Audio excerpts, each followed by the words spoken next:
Quality और consistent performance के लिए सिर्फ सिल्वर पंप्स एंड मोटर्स, नाम याद रखना। અમિત, આપની સાથે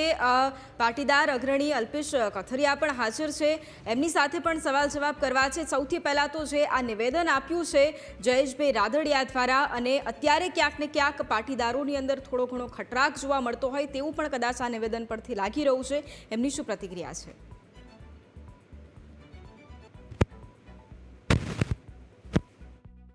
આજે જયેશ રાદડિયાએ એક કાર્યક્રમ સમૂહ લગ્ન ઉત્સવ દરમિયાન એક જે નિવેદન આપ્યું હતું કે સારું કામ થતા હોય ત્યાં આજે પણ સમાજના જે 2% જે ટપોરીઓ જે લોકો છે તેઓ હવનમાં હાડકા નાખવાનું કામ કરે છે। આ મુદ્દે આપણી સાથે અલ્પેશ કથિરિયા છે। અલ્પેશભાઈ, જયેશભાઈનું નિવેદન છે, કઈ રીતે જોઈ રહ્યા છો અને કોને 2% ટપોરી ગેંગમાં સમાવેશ કર્યા છે?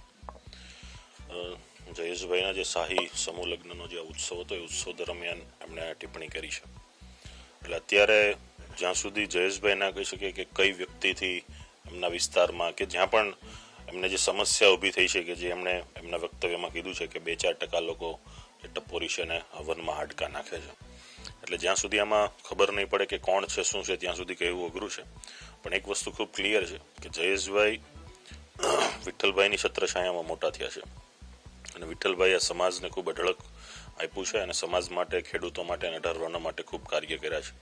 એટલે જયેશભાઈને કોઈ નડતરરૂપ થતું હોય તો ત્યાંના લોકો જેટલા મજબૂત છે કે જયેશભાઈ વતી પણ જવાબ આપી શકે છે અને એમણે સમગ્ર ખાલી પોતાના વિસ્તાર પૂરતું નહીં, સમગ્ર ગુજરાતમાં અને ગુજરાત બહાર પણ એટલા કાર્યો કર્યા છે કે જયેશભાઈને કોઈ પણ વ્યક્તિ નુકસાનકારક હોય કે જયેશભાઈને કોઈ વ્યક્તિ હેરાન કરતું હોય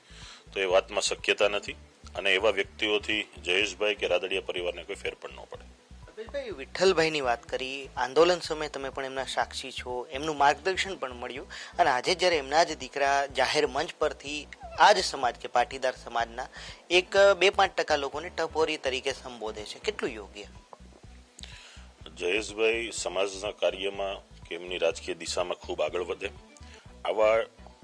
તત્વો તો દરેક જગ્યાએ રહેવાના જ હોય છે। એનાથી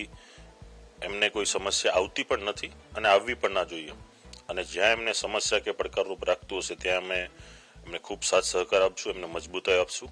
અને આવા કોઈ પણ સમાજના ટપોરીઓ હશે તો એને ડામવા માટે અમે આગળ રહીશું।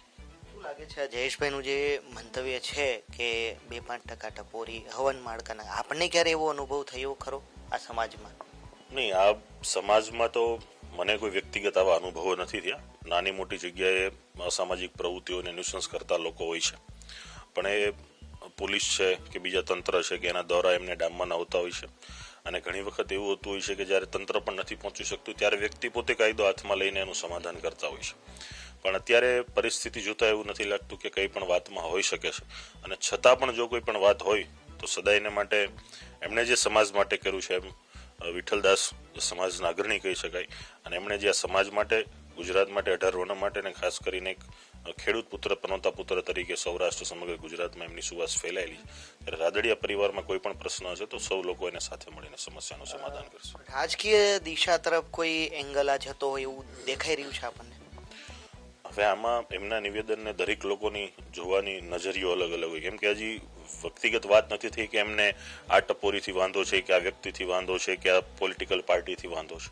જ્યાં સુધી એમનું ખરેખર શું વાત છે એ જાહેર ન થાય ત્યાં સુધી ઉચિત આપણે કહી ન શકીએ કે આ વ્યક્તિ પર કે આ બાબતમાં એમને પ્રશ્ન હશે।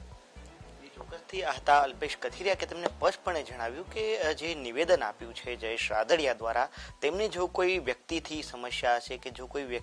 અન્ય કોઈથી સમસ્યા હશે તો તેઓ પણ તેમની સાથે છે અને અલ્પેશ કથિરિયાએ સ્પષ્ટપણે કહ્યું કે જે જયેશ રાદડિયા છે તે વિઠ્ઠલ રાદડિયાના સંતાન છે અને